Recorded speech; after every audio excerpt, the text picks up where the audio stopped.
सुदामा ब्राह्मण वाटेमध्ये कशा प्रकारचं पडले, भगवंताचं भजन सोडलं नाही. श्रीकृष्ण गोविंद हरे मुरारे नारायण वासुदेव.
सुदामा ब्राह्मण भगवंताचं भजन करायला लागलेले आहेत, आताच नाही.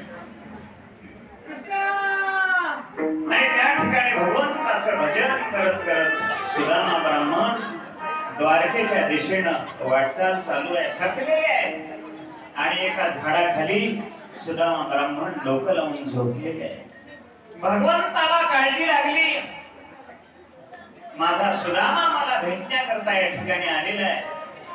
आणि वाटेमध्येच तो निद्रिस्त झालेला आहे, पोटामध्ये अन्न नाही, शक्ती राहिलेली नाहीये. सारखा त्या भगवान श्रीकृष्ण परमात्म्याचा धावा सुदामा ब्राह्मण करत आहेत. भगवंताला हात आहे. शेवटी भगवंतांनी एक रूप घेतलं आणि एका बैलगाडीमध्ये बसून भगवान ऐकू केलं भगवंताला. भगवान स्वतः एका बैलगाडीमध्ये बसून गवड्याचं रूप घेतलेलं आहे. आणि त्या ठिकाणी ज्या ठिकाणी सुदामा ब्राह्मण झोपलेले आहेत झाडाखाली, त्या ठिकाणी आलेले आहेत. आणि म्हणायला लागले, कोण आहात? ब्राह्मण आहात? हो ब्राह्मण आहे, भगवंताला भेटण्याकरता निघालेले आहे. हो मी सुद्धा ब्राह्मण आहे. आपण काय करू, या ठिकाणी सुंदर अशा प्रकारचा स्वयंपाक करू आणि भोजन करू, मग तुमच्या वाटेला तुम्ही लागा, मी माझ्या वाटेनं जातो. स्वतः ब्रह्मांडाचा धनी असणारा भगवान श्रीकृष्ण परमात्मा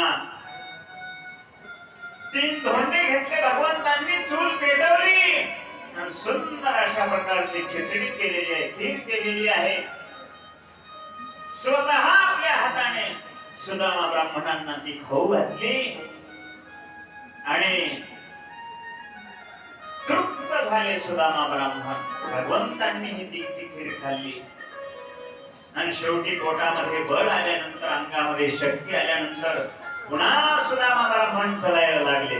श्री कृष्ण गोविंद हरे मुरारे नाथ नारायण वासुदेव.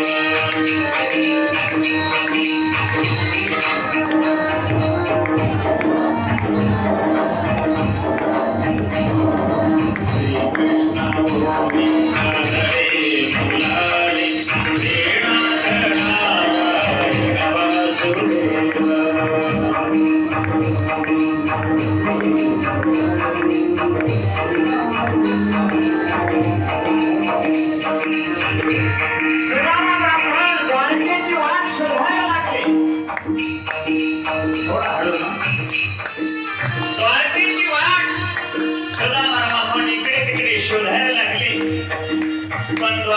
वाट काही सापडत नाही. मी द्वारकेची वाट विसरलो. कुठे असेल ती द्वारका,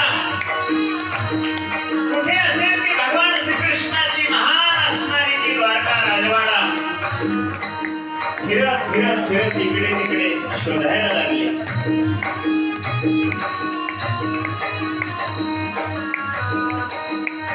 आणि असं भजन करत करत करत ज्यावेळेस द्वारका लागलेली आहे, सुंदर अशा प्रकारची सोन्याची द्वारका दिसायला लागली, द्वारपाल दिसायला लागले. आणि हळूहळू हळू भगवान सुदामा ब्राह्मण द्वारपाळाच्या दिशेने निघालेले आहेत.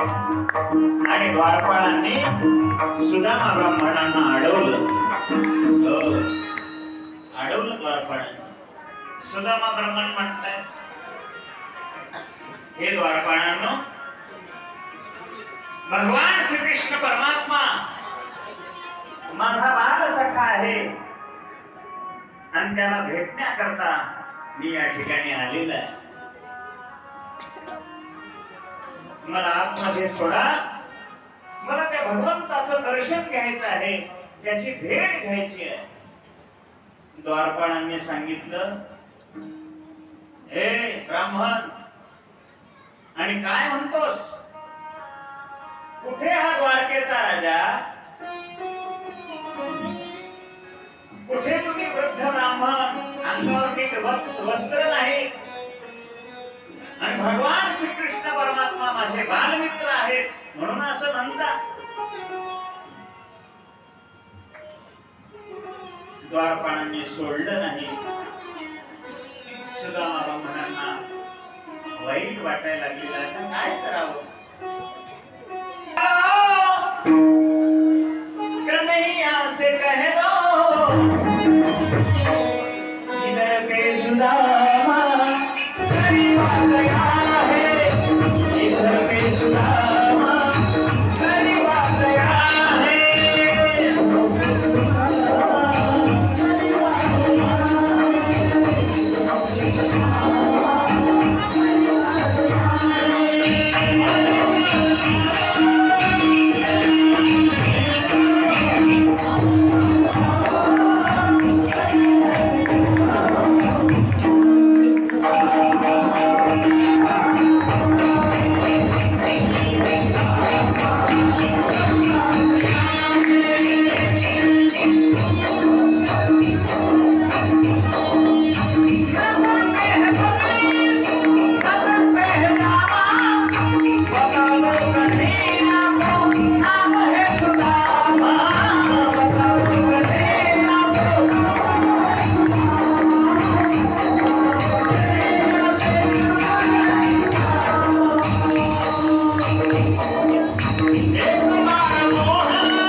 भगवान श्रीकृष्ण परमात्म्याला त्या ठिकाणी निरोप दिलेला आहे. कृष्ण कुठं आहे माऊली? आलं नाही. निरोप दिलेला आहे भगवंताला. कोणीतरी अशा प्रकारचा ब्राह्मण आलेला आहे आणि सांगतो आहे बाल सखा आहे. काय त्याचं नाव? नाव सांगितल्याबरोबर सुदामा हे नाव ऐकल्याबरोबर प्रत्यक्ष राजसिंहासनावर बसलेले श्रीकृष्ण परमात्मा धावत धावत धावत त्या ठिकाणी गेलेले आहेत आणि भगवान श्रीकृष्ण परमात्म्यांनी सुदामाला मिठी मारलेली आणि प्रत्यक्ष सुदामा ब्राह्मणांना आपल्या रथामध्ये बसवून भगवान श्रीकृष्ण परमात्म्यांनी आपल्या राज दरबारामध्ये घेऊन आलेले आहेत. त्यांचं स्वागत केलं महाराज. लहानपणीचा मित्र सुदामा सुदामा सुदामा सुदामा माझा सुदामा मला भेटलेला आहे. आनंद वाटला. डोळ्यातून अश्रूच्या धारा यायला लागलेल्या आहेत भगवंताच्या. सुदामा ब्राह्मणाच्याही डोळ्यातून अश्रूच्या धारा यायला लागलेल्या आहेत. स्वतः भगवंतांनी आपल्या राजसिंहासनावर सुदामा ब्राह्मणांना त्या ठिकाणी बसवलेलं आहे.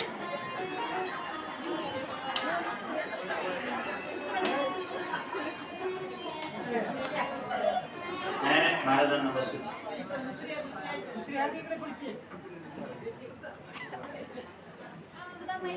भगवंताची आणि सुदामा ब्राह्मणांची भेट झाली. आता गुरु महाराज श्रीकृष्ण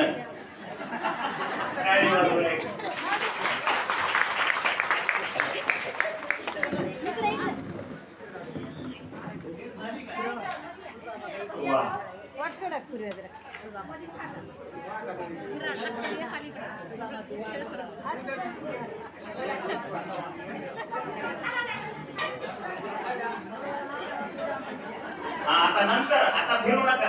आता फिरू नका. आता फिरू नका. नंतर नंतर आपण बघू. शिकवावं लागेल आपल्या सुदामाने.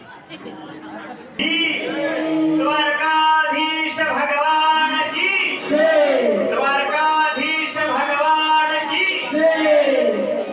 सुदामा ब्राह्मणांना भगवंतांनी राजसिंहासनावर बसवलेला आहे. बाल सखा असणाऱ्या सुदाम्याचे चरण स्पर्श भगवंतांनी केले. आणि काय सांगावं, अनवाणी आलेले सुदामा ब्राह्मण पायामध्ये काटे टोचलेले आहेत. रक्त निघायला लागलेलं आहे. भगवंतांनी पाहिलं. डोळ्यातून अश्रूच्या धारा यायला लागल्या. भगवंत सुदामा सुदामा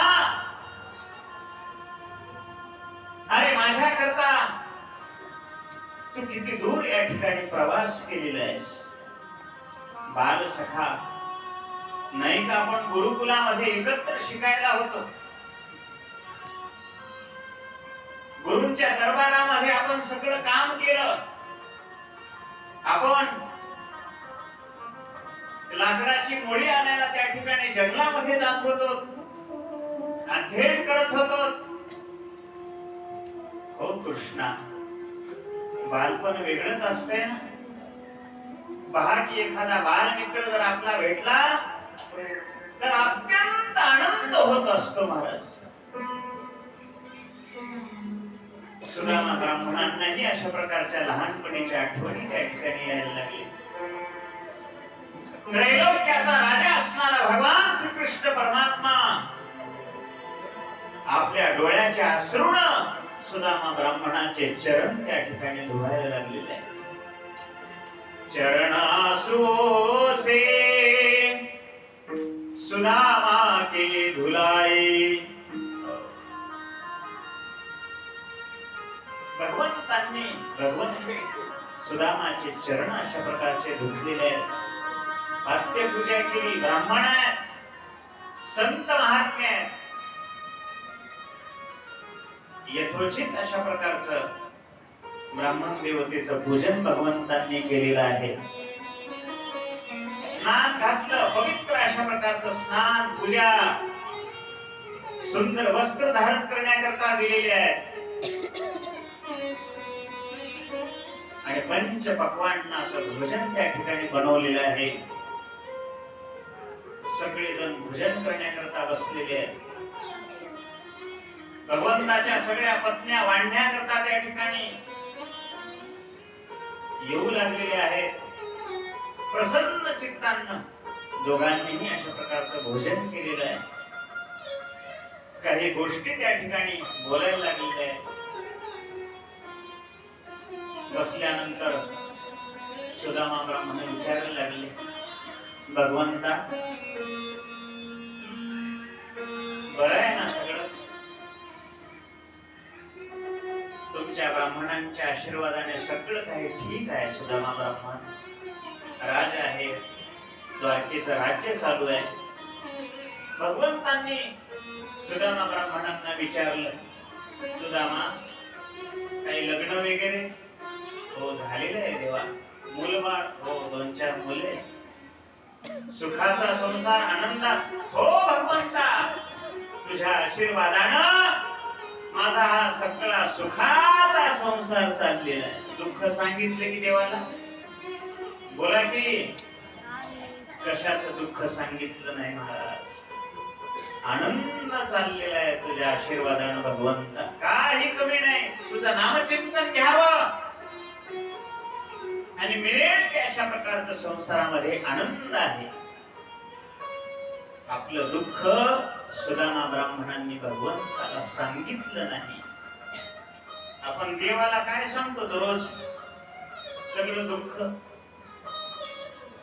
देवा मला असं झालं, देवा मला तसं झालं, देवा मला हे दुःख, देवा मला ते दुःख. कधी तरी आपल्या जीवनामध्ये आनंद म्हणून आपण मानलाच नाही. सुदामा ब्राह्मणांनी तिळमात्र सुद्धा दुःख भगवंताला त्या ठिकाणी सांगितलेलं नाही. त्रिकाल ज्ञानी आहे माझा परमात्मा. भगवान तुझं काही लग्न? ते म्हणले आपलाच पसारा आहे म्हणले एवढाही 16,108. अरे बापरे एवढे लग्न देवा? तुमच्या आशीर्वाद. सगळ्यांना दर्शन देऊ लागले महाराज. सगळ्यांचं दर्शन आशीर्वाद देऊन देऊन थकून गेले सुदामा ब्राह्मण. सौभाग्यवती भव, सौभाग्यवती हो. किती वेळेस म्हणावा आता? 16,108. शेवटी सगळ्यांना एकदाच दर्शन घ्या भगवंतांनी सांगितलं. आणि एवढं सगळं चालत असताना भगवंताला आठवण आली, काहीतरी सुदाम्यांनी माझ्याकरता आणलेलं आहे, मला दाखवित नाही. काहीतरी आणलेलं आहे. आणि त्या पोटलीकडे पाहताना सुदामा ब्राह्मणांनी ते लपून ठेवावं, मागे सारावं. अरे एवढा हा त्रैलोक्याचा राजा भगवान कृष्ण परमात्मा एवढं मोठं इथं 56 भोग इथे खाण्याकरता आहे. आणि माझे हे शिळे पोहे, कच्चे पोहे, तेही धड पोहे नाही, त्या पोह्याचा कळणा कसा देऊ हा भगवंताला? लाज वाटायला लागली, लपून ठेवायला लागले. भगवंतांनी पाहिलं, सुदामा माझ्याकरता काहीतरी आणलेलं आहेस. माझ्या आई साहेबांनी, वहिनी साहेबांनी काहीतरी पाठवलेलं आहे, ते आंबर पाहू देत नव्हते महाराज सुदामा ब्राह्मण. भगवंतांनी सुदामा ब्राह्मणांची ती पोटली हिसकावून घेतली आणि सोडली. महाराज आनंद अश्रू आले परमात्म्याच्या डोळ्यातून. 56 भोग मला रोज त्या ठिकाणी दाखवतात, पण त्या 56 भोगामध्ये जेवढा प्रेमाचा आनंद नाही, तेवढा अलौकिक अशा प्रकारचा प्रेमाचा पाना या पोह्यामध्ये आहे. भगवंताच्या अश्रू आले. हकेमारी कोरड्याची पोहे सुदाम देवाची. महाराज भगवान परमात्म्यांनी ते पोहे खाऊ लागलेले आहेत, धके मारू लागलेले आहेत, खाऊ लागलेले आहेत, आनंदानं खाऊ लागलेले आहेत, उड्या मारायला लागलेले आहेत, नाचायला लागलेला आहे माझा भगवान परमात्मा. आजपर्यंत असा प्रसाद, असा नैवेद्य मला प्राप्त झाला नाही. आणि हे सगळं पोहे खात असताना सगळ्या ब्रह्मांडाचं ऐश्वर देतात की काय असं रुक्मिणीला वाटायला लागलं. सुदामा नगरी तर गेलीच त्या ठिकाणी, पण हा जसा जसा प्रसाद भगवान परमात्मा घेतील मलाही देऊन टाकतील की काय सुदाम्याला असं वाटायला लागलं. आणि त्यावेळेला रुक्मिणीनं सत्यभामीनं येऊन तो प्रसाद हिसकावून भगवंताच्या हातातला घेतला आणि तोही प्रसाद सगळ्या भगवंताच्या पत्न्यांनी ग्रहण केला. एवढं अलौकिक असणार हे भगवंताचं प्रेम सुदामा ब्राह्मणावर, सुदामा ब्राह्मणाचं प्रेम भगवंतावर. अलौकिक अशा प्रकारची ही मैत्री. मैत्री असावी तर अशी, एखादा लहान मित्र असेल, गरीब असेल आणि एखादा श्रीमंत मित्र असेल, त्या श्रीमंत मित्रानं त्या गरीब असलेल्या मित्राची निंदा करू नये. अरे कुठे होतास, काय झालं, मी कुठे गेलो, तू कुठे राहिलास असं म्हणू नये. त्याला सहकार्य करावं, त्याला नवचेतना द्यावी, त्याला कधीच अशा प्रकारचं विसरू नये. काय सांगावं, सुदामा ब्राह्मणाचं गाव सगळं सुदामापुरी करून टाकलं, सोन्याचं गाव करून टाकलं.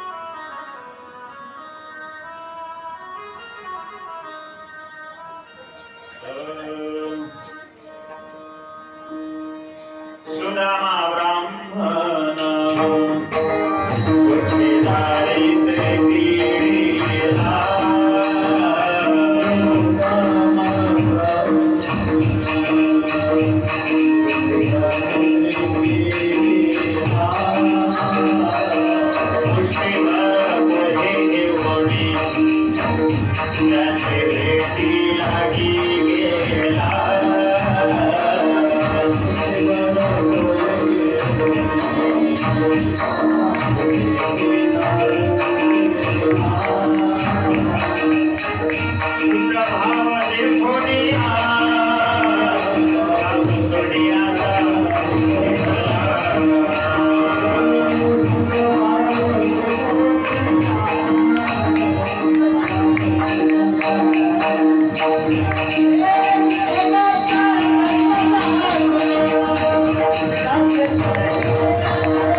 मुष्टीभर पोहे घेऊन त्याची भेटी लागी गेला.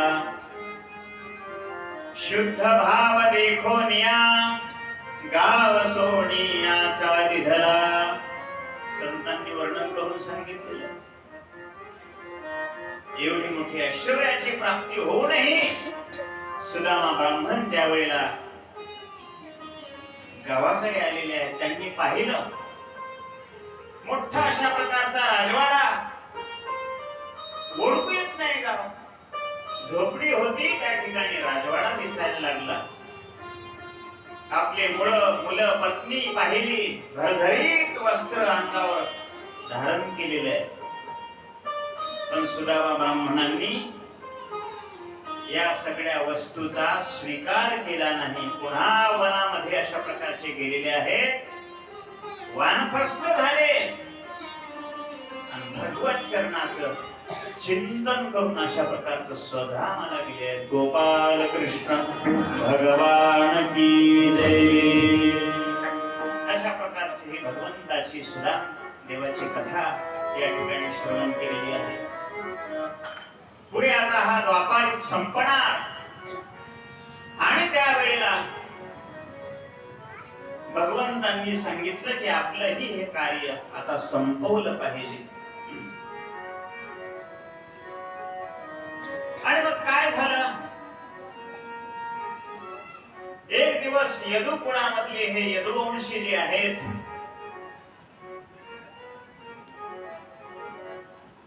भगवंताचे नातू खेळत खेळत खेळत खेळत अशा प्रकारचे एका ऋषीच्या आश्रमामध्ये गेले आणि एका मुलानं त्या ठिकाणी आपल्या अंगावरती साडी नेसलेली आहे आणि काही यादव जमले आणि त्या ऋषी मुनीची थट्टा करण्याकरता त्याला साडी घातली आणि ऋषी मुनींना विचारायला लागले, सांगा बरं ऋषी महाराज या बाईला काय होईल? अनेक वेळा ऋषींनी सांगितलं, अरे थट्टा करू नये, ऋषींची संत महात्म्यांची निंदा करू नये, थट्टा करू नये, मस्करी करू नये. त्यावेळेला यादवांना खूप सांगण्याचा प्रयत्न केला, पण संत महात्म्यांची छळ निंदा करायला लागले. सांगा बरं या बाईला काय होईल? शेवटी ऋषी मुनींनी सांगितलं, अरे तुम्ही जे म्हणता ना याला मुसळ जन्मल आणि तुमच्या सगळ्या कुळाचा संहार करून टाकेल. अशा श्राप त्या ठिकाणी ऋषी मुनींचा प्राप्त झाल्याबरोबर सगळे यादव भ्यायला लागले. महाराज काय करावं? आता ऋषी मुनींचा आपल्याला श्राप भेटलेला आहे, काय करावं?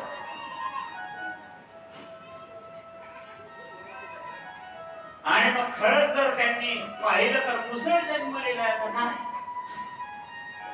आणि हेच मुसळ आपल्याला आता मारून टाकणार आहे. म्हणून ते घेतलं आणि त्याचं पीठ केलं. महाराज पीठ करून टाकलं, समुद्रामध्ये फेकून दिलेलं आहे. आणि त्या मुसळाला जी शेवटी लोखंडाची जी इडी होती ती सुद्धा समुद्रात टाकून दिली. शेवटी काही दिवसांनी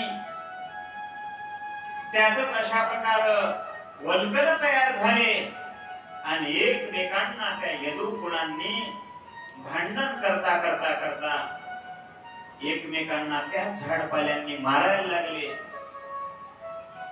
संपूर्ण यदुकुळ नष्ट अशा प्रकारचं झालेलं आहे. पहा, भगवंताचं जरी कुळ असलं तरी स्वतः भगवंतांनी त्या कुळाला माफ केलं नाही.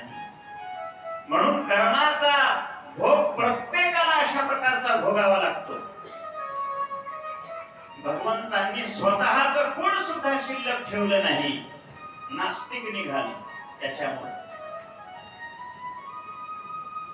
कर्म हे प्रत्येकाला चुकवावंच लागतं, चुकावंच लागतं. कर्म कोणालाही चुकवता येत नाही, ते भोगावं लागतं. मग ते कोणीही असो. कर्मे श्रीराम, कर्मे श्रीराम वनवासा गेला, कर्मे रावण क्षय पावला, कर्मे दशरथ वियोगे मेला, कर्मे श्रीराम वनवासा गेला, वियोग घडला सीता देवी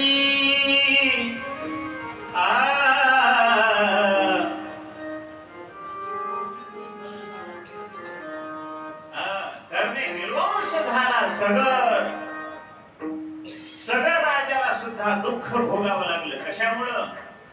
कर्मामुळं.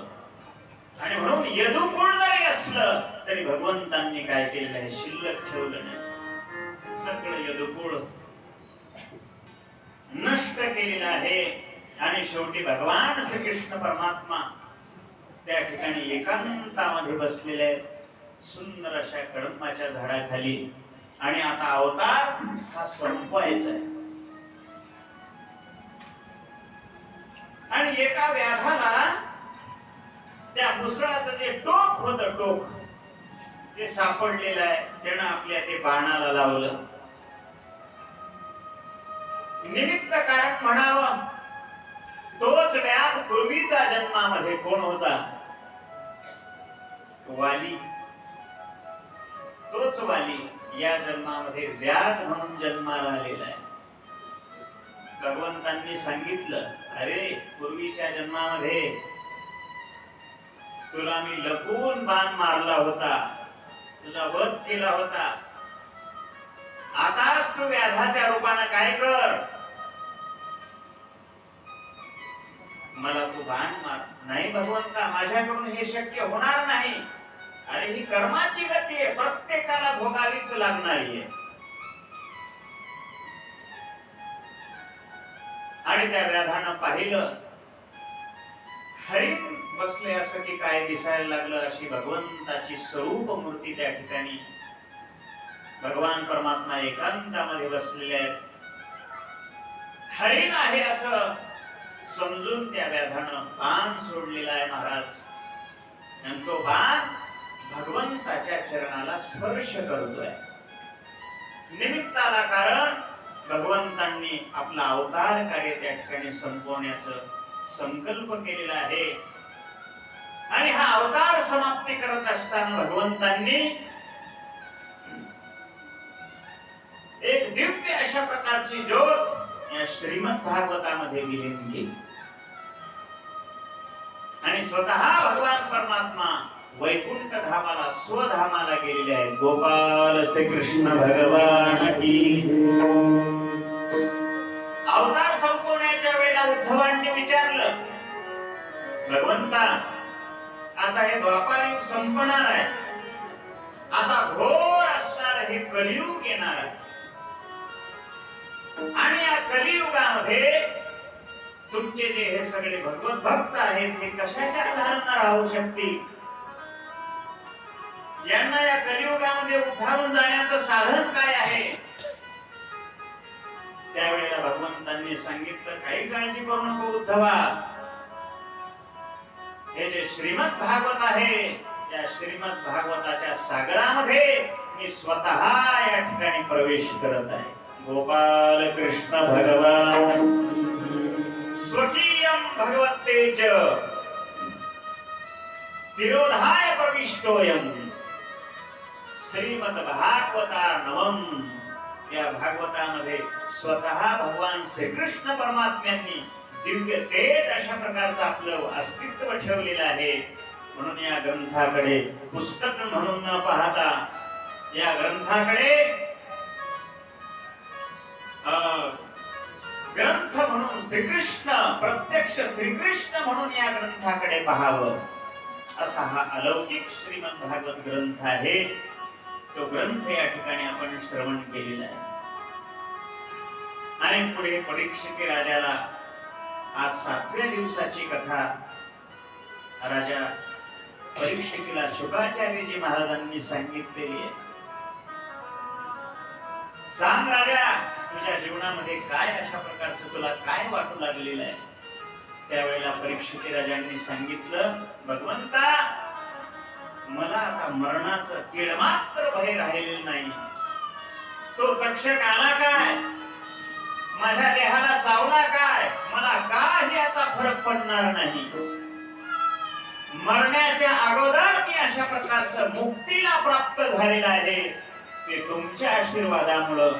म्हणून सद्गुरूंचे, संत महात्म्यांचे उपकार आपल्या जीवनामध्ये किती मोठे असतात हे याच्यातून आपण शिकावं महाराज.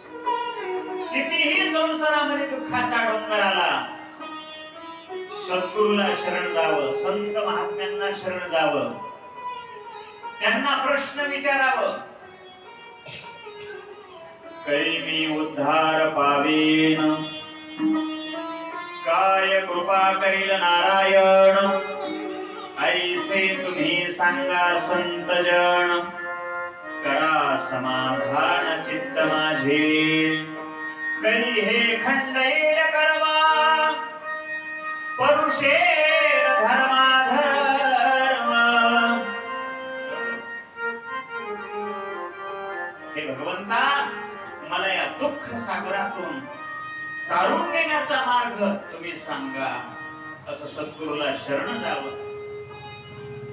एक सांगू, या संसार सागरामध्ये दुःखाचा डोंगर जो भरलेला आहे, त्या दुःखाच्या डोंगरातून सोडवून नेणारे एक सद्गुरूच असतात, लक्षात घ्या।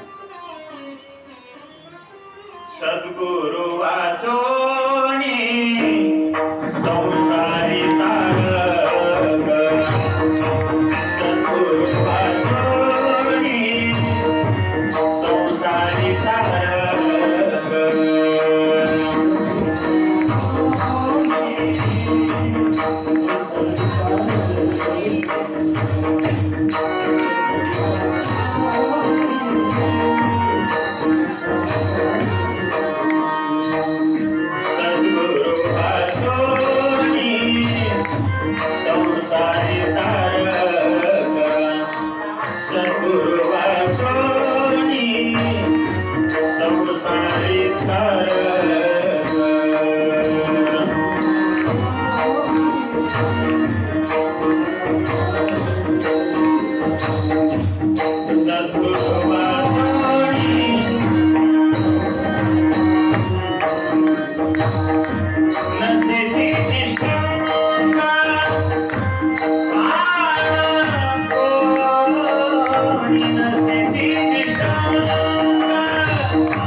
संसाराचं दुःखाचं हे कोणीही फोडू शकत नाही। अनेक उपदेश त्या ठिकाणी शुकाचार्यांनी राजा परीक्षितेला केलेला आहे। बाबा, शेवट या देहाचा होत असतो, पण आपल्या देहामध्ये असलेला स्वयंप्रकाश आत्मा याचा कधीच नाश होत नाही, कारण तो कार्यकारणाच्या पलीकडे आहे। आकाशाप्रमाणे सर्वांचा आधार तो परमात्मा आहे। या देहाची अभिलाषा कधी धरू नये। माझा देह, माझं घर, माझी मुलं बाळ, माझं मरण आलेलं आहे, आता कसे करतील म्हणून अशी चिंता करू नये। मी गेल्यावर या घराचं कसं होईल,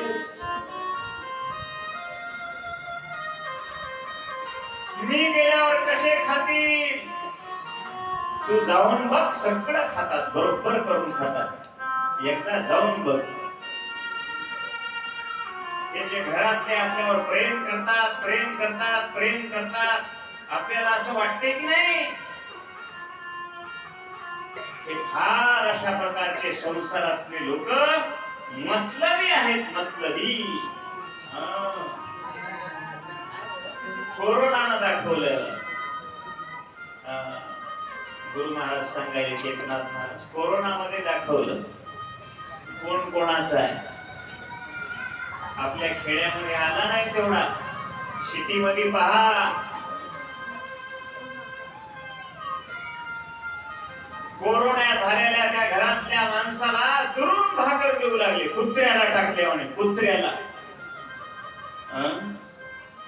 त्याच्या जवळ जायला गेले आणि दुरूनच लढू लागले. कसं होईल हो तुमचं, आम्ही कशी करू मग, काय नाही दूर त्याच्या जवळ जाय की, मग तुझा नवरा आहे की, दे की त्याला भाकर. देईना गेली बदमाश.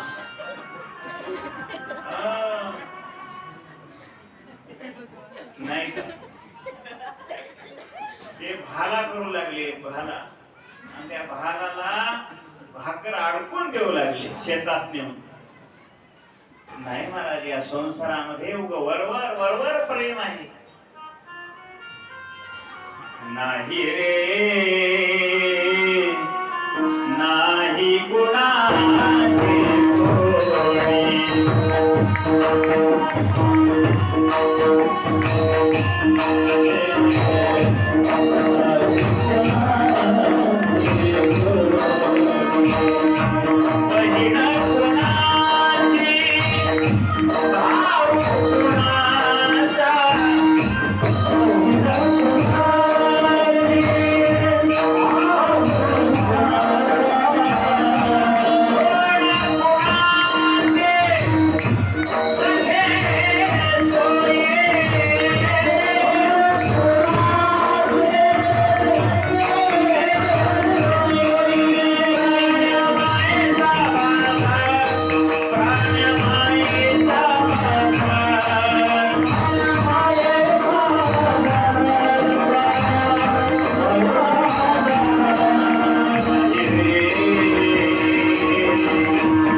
भाऊ कोणाचा. सगळे आहेत वाटते, पण वेळ आल्यावर कोणीही अशा प्रकारची आपली साथ देत नाही, लक्षात घ्या. भाऊ येते, बहीण येते.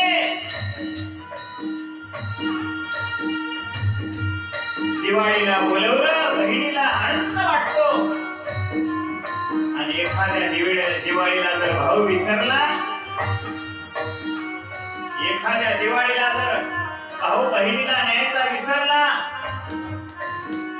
तर तीच बहीण भावाला नाही तसलं बोलते. आता कसा येईल, ती भवानी आली की घरात, तिनं लावून दिली असेल माझं. म्हणजे भावाची पत्नी भाऊजे. बहीण कुणाची, भाऊ कुणाचा, तोड कुणाचे, सखे सोळे.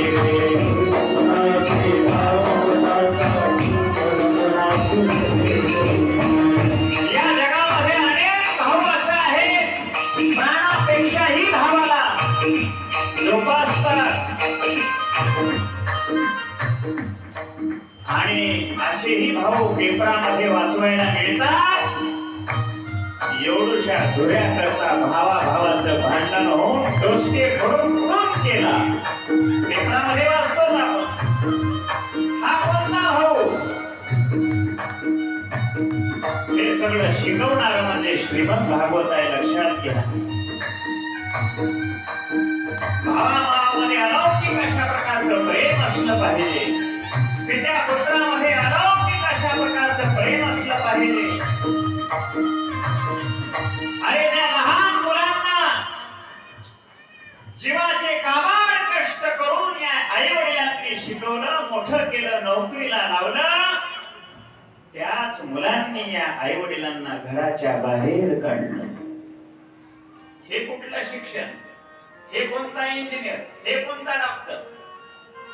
काय करायचं त्या शिक्षणाला?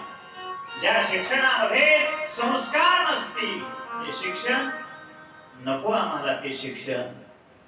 गोर गरीब परिस्थिती राहू द्या, छोटीशी झोपडी राहू द्या, आणि त्या झोपडीमध्ये आई वडील भाऊ बहीण भाऊजे सगळे आनंदात राहू द्या.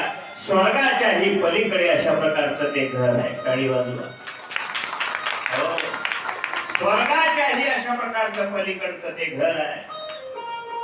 आणि या घरामध्ये एकोपा अशा प्रकारचा ठेवा. मी माझं धन धन धन. अरे किती कमवावं धन. काबाड कष्ट करून मिळवलेलं धन धन धन त्याची जोपासना दान नाही धर्म नाही. त्या धनाला कीड लागली, कीड घरात, पण दान केलं नाही. कोणा करता हे एवढं कमवून ठेवले धन करोडो रुपये. 4-4 बंगली इमारत सगळं हे जाग्यावरती राहणार आहे. धनाने भूमो पशवश्च गोष्ठे भार्या गृहद्वाराणि जन स्मशाने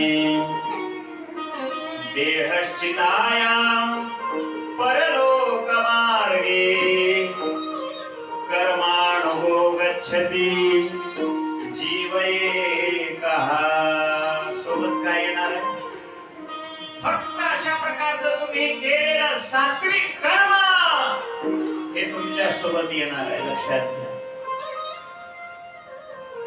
धन भूमीत राहणार आहे. धनाने भूम पशवश्च गोष्टी, पशु पक्षी सगळं मिळवलं मोठ्यात राहणार आहे. भार्या घरातच राहणार आहे. पत्नी माझी पत्नी माझी पत्नी माझ्यावर खूप प्रेम करते, खूप प्रेम करते. गेल्यानंतर कुठपर्यंत येणार आहे. देह तव घराची कामिनी ती तव राहिली भुवनी. मी जळत असे स्मशाने अग्नी सवे एकला. रडती खूप रडती, पण सोबत येणार. लक्षात घ्या. भार्या ग्रहद्वाराणी जनस्मशाने. ते म्हणले आमचे मित्र आहेत, नंबर 1 चे मित्र आहेत. म्हणला कुठे येतात आपले. अरे कुठे येईना, कुठवर येतात. स्मशानापर्यंत. इष्ट आले मित्र आले तेही तव स्मशानी परतले. स्मशानापर्यंत आले पाठवायला. ज्ञानोबा तुकाराम सगळे भजन करीत आले. चांगला होता हो. कसं झालं की काय नाही की बघा कळला तोटा. कालच्या आकल्या आम्ही कालच्या आकल्या अमोल महाराज काय सांगा तुम्हाला. कालच्या आकल्या चांगलं बोलल्या, हसून बोलल्या. तर बघा आज माझा दोस्त गेला हो. येते की दोस्तीकडे कशाचा येते महाराज. येत नाही. इष्ट आले मित्र आले तेही स्मशानी परतले. भार्या ग्रहद्वाराणी जन स्मशाने. अहो कोणी येणार तर येणार, माझा देह घेऊन मी वर जाईल म्हणला एक जण. देह पंचमहाभूताचा. बर देह नेता येते. एकालाच नेता आला देह. कोणाला. कलीच्या काळा माझी म्हणा. म्हणा एकदा तो करायचं प्रमाण. हे कलीच्या काळा माझी आजवर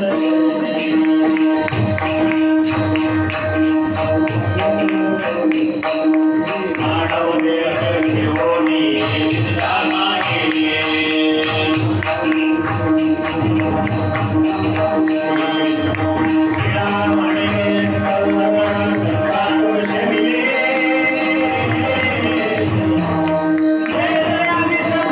स्वामी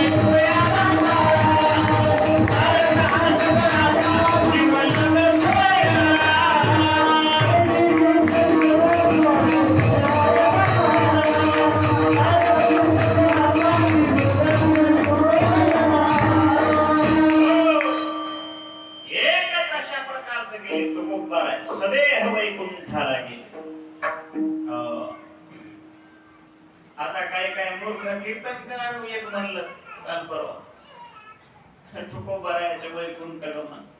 येड्या त्याच्यावर जगालास की मूर्खा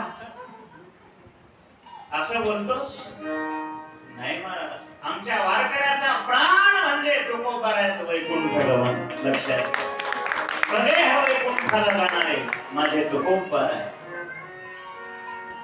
एक म्हणला मी जातो, जाणं शक्य नाही, अशक्य. मग हा देह कुठपर्यंत? चितेवर ठेवला तोपर्यंत. बघा सोबत काय येणाऱ्यांनी सांगू लागलेलं आहे. काय काय सांगितलं? घरचे नाही, दारचे नाही, मित्र नाही, मायबाप नाही,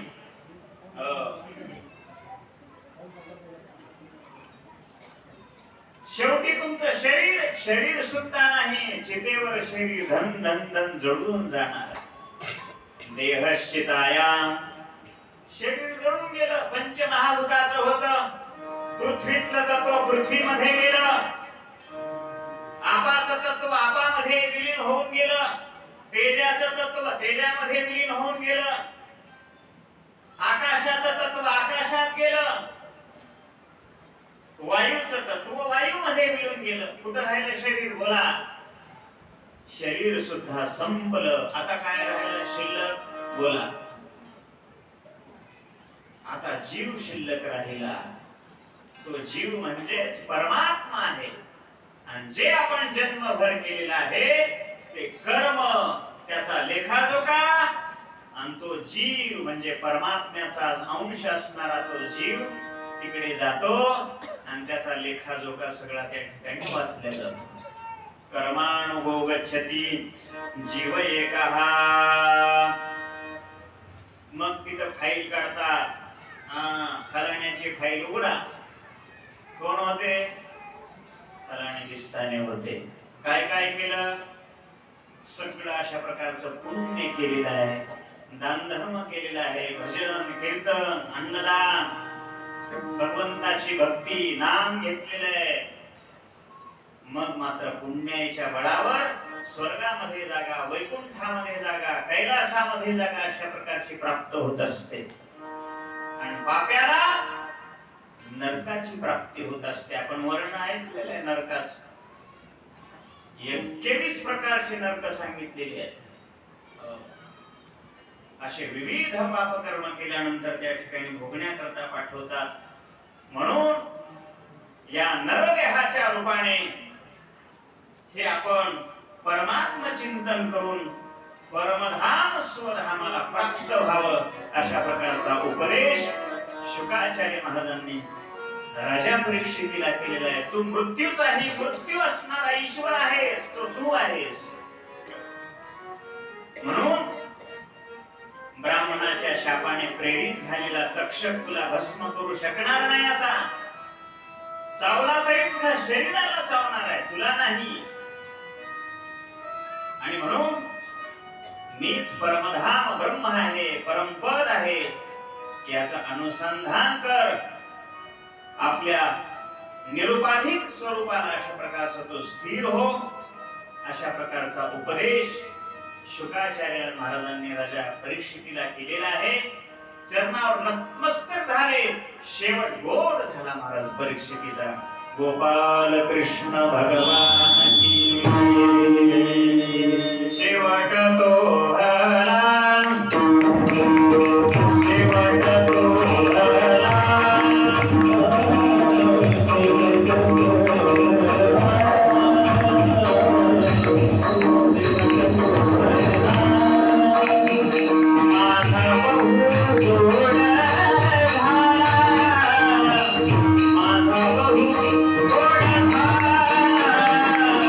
Hallelujah.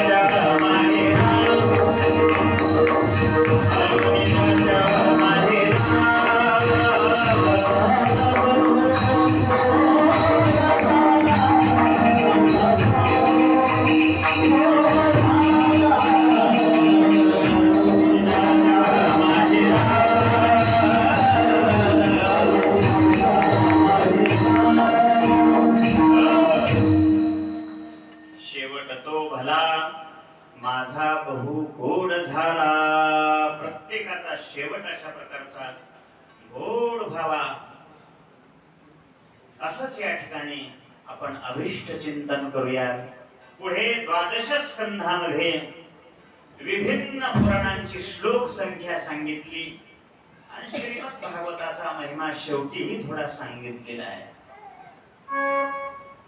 काय सांगितलेलं आहे? सुतौवाच ब्रह्मदेव, वरुण, इंद्र, रुद्र, मरुद्गण दिव्य स्तोत्रांनी ज्यांची स्तुती करतात, सामगायन करणारे ऋषी अंग, योगी ध्यानाच्या वेळी निश्चित झालेल्या मनानं ज्यांचं दर्शन घेतात, त्या परमात्म्याला आमचा नमस्कार असो, असं सूत महाराज त्या ठिकाणी सांगू लागलेले आहे.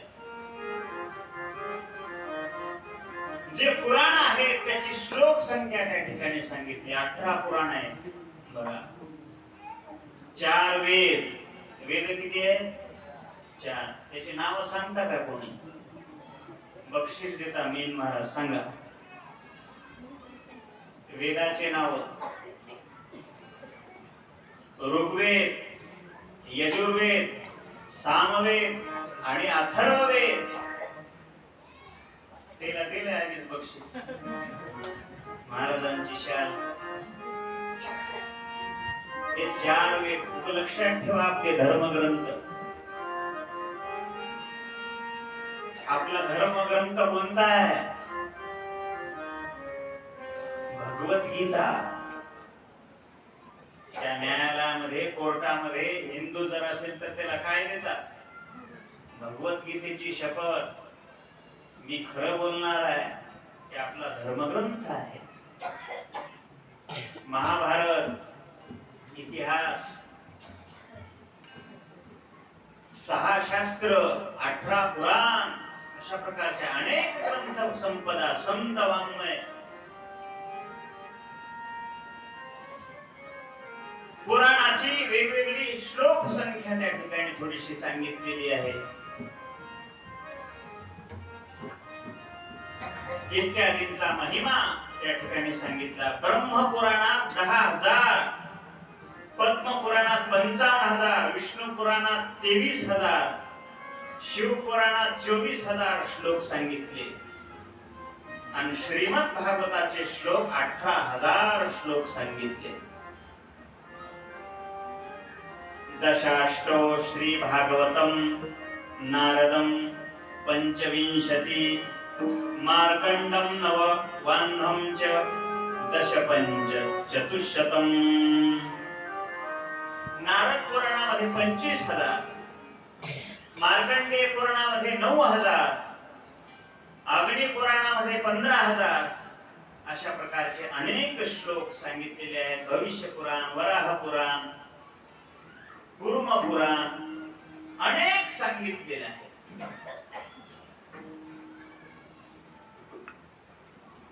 आणि शेवटी ब्रह्मज्ञानाचा उपदेश. श्रीमद भागवत काय आहे? त्या भगवंताचं स्वरूप, भगवंताच्या नामाचं महत्व सांगितलेलं आहे. सर्व साक्षी असणारा हा भगवान परमात्मा आहे. त्या वासुदेवांना आम्ही नमस्कार करतो, ज्यांची कृपा करून मोक्ष अभिलाषी ब्रह्मदेवांना उपदेश केलेला आहे चतुश्लोकी भागवतामध्ये ब्रह्मदेवाला.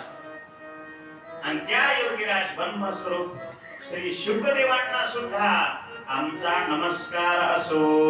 त्या शुकाचार्यांनी राजा परीक्षितीला हे भागवत सांगितलं. योगींद्राय नमस्तस्मै शुकाय ब्रह्मरूपिणे संसार सर्पदुष्टं यो विष्णुरातमुच्युतम्. त्या योगीराज असणाऱ्या शुकाचार्य महाराजांना आमचा नमस्कार असो, ज्यांनी परीक्षिताला अशा प्रकारची मुक्ती दिली. आणि शेवटचा श्लोक श्रीमद भागवताचा त्या ठिकाणी सांगितला.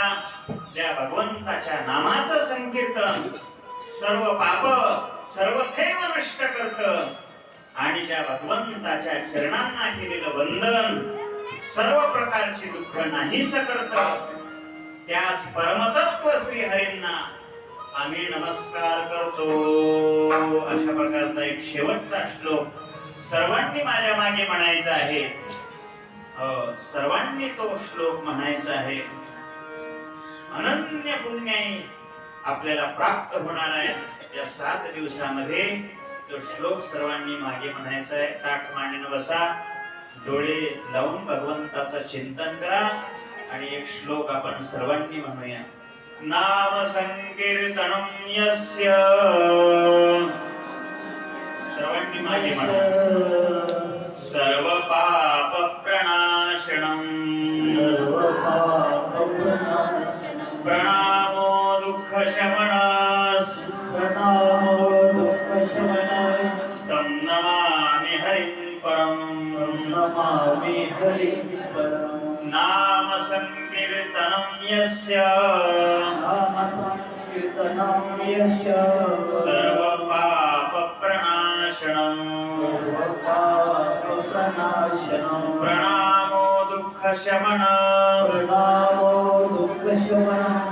तं नमामि हरिं परम. नाम संकीर्तनं यस्य, सर्व पाप प्रणाशनम, प्रणामो दुःख शमनम, तं नमामि हरिं परम.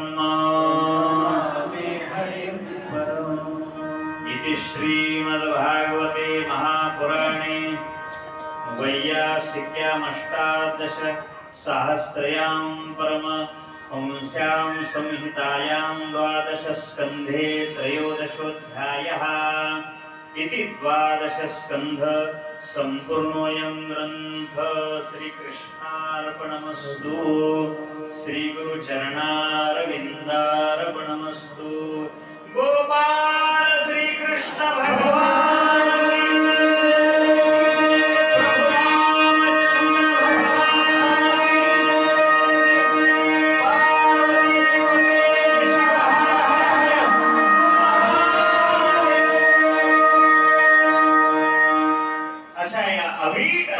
श्रीमद भागवताचं चिंतन आपण 7 दिवस थोडक्या मोठ्या वाचन या ठिकाणी भगवंताचं स्मरण केलेलं आहे. ही झालेली वाङ्मयीन सेवा भगवंताच्या चरणावरती, तुम्हा सर्व संत सज्जन मायबापांच्या चरणावरती, श्री महादेवांच्या शंकराच्या चरणावरती, श्री गुरु एकनाथ महाराजांच्या चरणावरती ही झालेली वाङ्मयीन सेवा या ठिकाणी पूर्णविराम देऊया. 7 दिवसामध्ये एखादा अपशब्द गेला असेल, तुमचा लहान मुलगा समजून, छोटासा बालक समजून या ठिकाणी ते ग्रहण करावं. आणि एखादी चूक झाली असेल, ते चूक झालेली असलेली दोष समजून ते टाकून द्यावं. आणि जे काही चांगलं असेल, सद्गुरु उमरजकर माऊलींच्या परंपरेतलं हे ज्ञान आलेलं, त्यांची अशा प्रकारची सेवा समजून जे काही चांगलं असेल ते आपण ग्रहण करावं.